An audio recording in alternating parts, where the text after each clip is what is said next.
Chapter 1.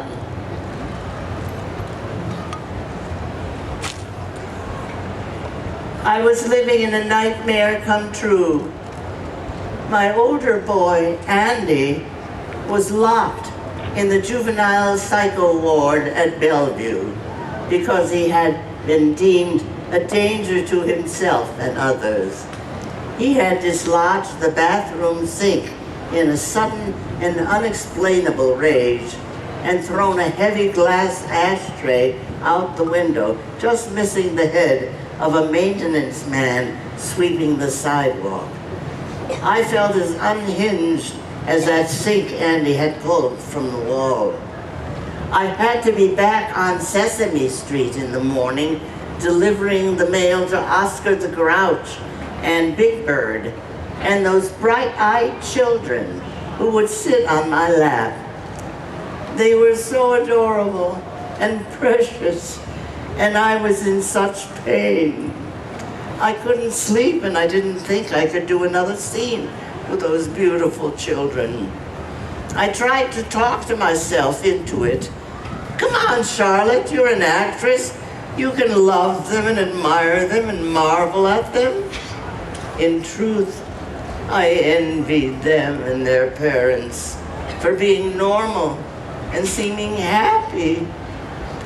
I didn't know anymore if Andy would ever be happy or what would become of him.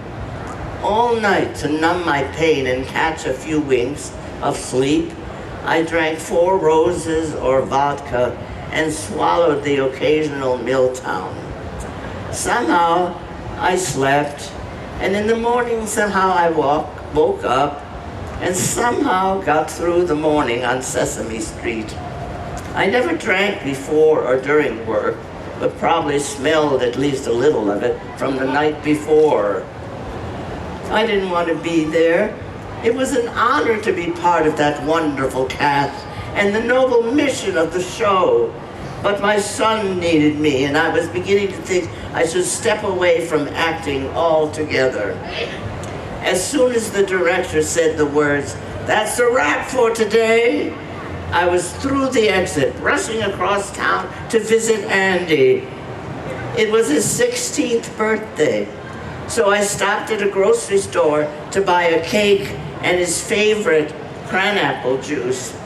I carried it all down First Avenue and up to PQ5, Bellevue's juvenile ward. I saw Andy inside that place through the glass window of a locked door. His hands clutched his ears. A mob of teenagers formed around him. They were raging mad at Andy, and he cowered from them, hitting and scratching and biting himself. I rang the doorbell and pounded on the metal door. I was terrified. Finally, someone opened it up, and I rushed inside. The cranapple juice slipped out of my hands and smashed on the floor. I stood in the puddle of reddish liquid and chips of broken glass.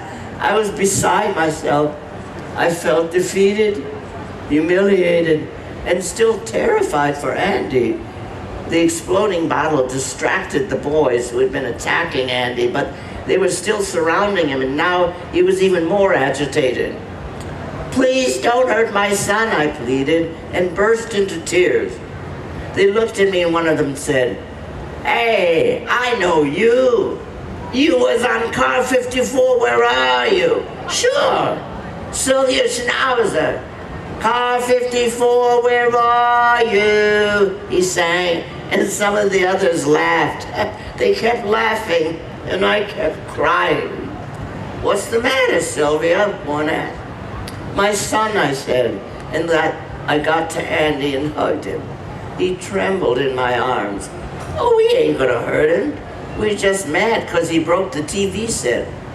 "He didn't mean it," I said, and a few of the boys got down on the floor to pick up the shards of broken glass. A staff member showed up with a mop, but then stood there watching the boys pick out pieces of glass. I knelt down with them to pick up the broken glass. To me, these teenage boys looked so normal, so cognizant, not like Andy. We cleaned the floor, and then I put candles on Andy's birthday cake. A staff member lit them with his Bic, and we all sang happy birthday, and everyone helped Andy blow out his candles.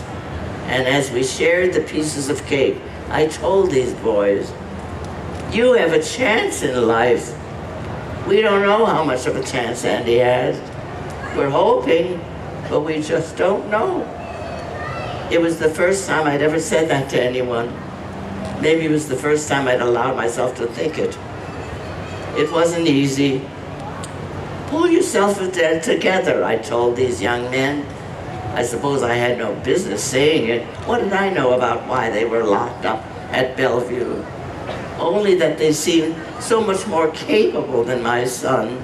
So I told them, get it together and get out of here and move on to a better life. You have a chance. I hugged my son again, and then each of the other boys came to me for a hug, and I hugged them all too. The young men nodded their heads. A few made pledges to me about their futures. One said he was going to be president one day.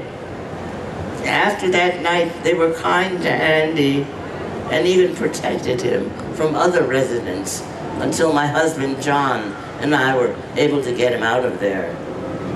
I have often thought of those boys and how nice they were to me that afternoon and to Andy after that. I hope they did get themselves out of PQ5. I hope they accomplished things and found love in their lives and peace, beauty, and meaning beyond the walls of an institution. Ladies and gentlemen, please welcome to the stage Charlotte's son and co-author, a writer and teacher of high school English in South Central Los Angeles, Larry Strauss.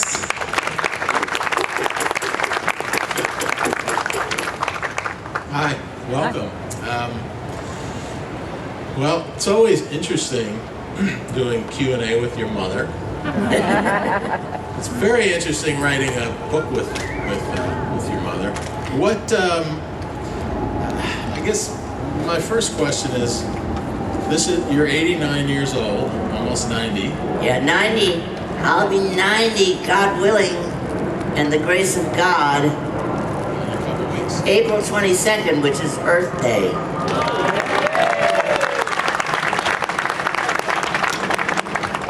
And what's this experience been like for you, writing a book and, reading your book? Well, I never really thought of doing a memoir because I'm not a writer. I'm an actor.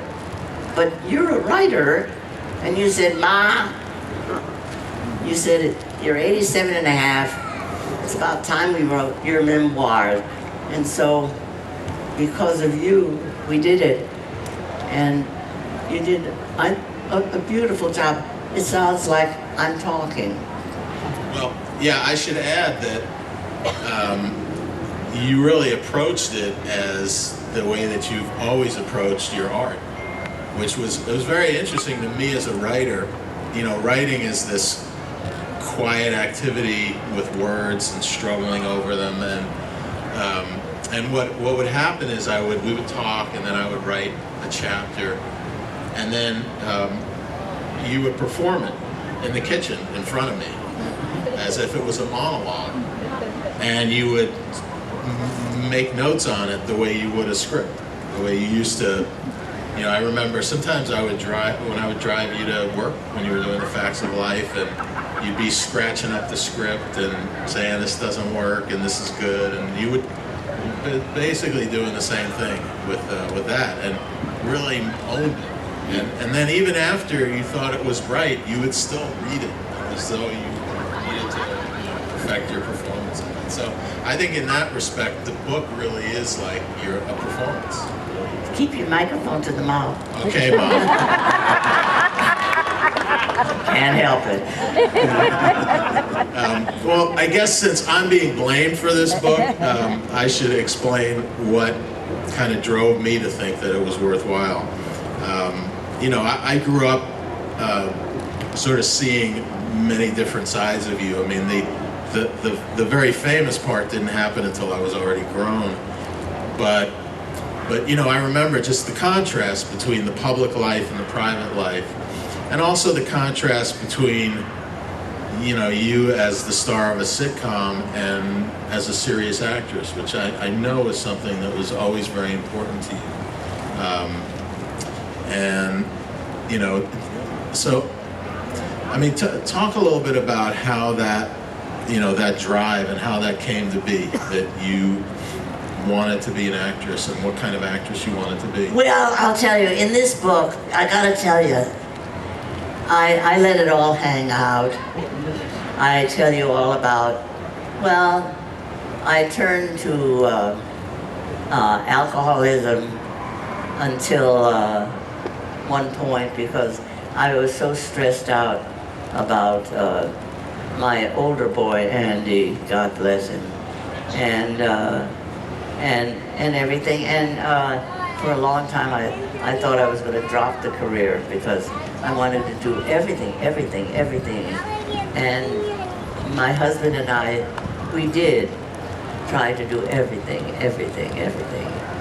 And we had good times with him, and then there were tough times with him. But it was not only autism, it was, he also had childhood schizophrenia, and he had, what do you call those things when they... Epilepsy. He had epilepsy, and he had retardation. But we had some adorable times with him, as well as the tough times.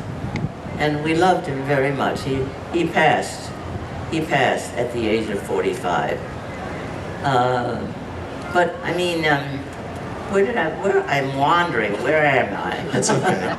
Well, actually, talk though about the Northwestern days and just the, you know, how you envision your career, you know, what your goals were. Oh, well, I was one of 3 sisters, and I got to tell you, I owe everything to my mother and father.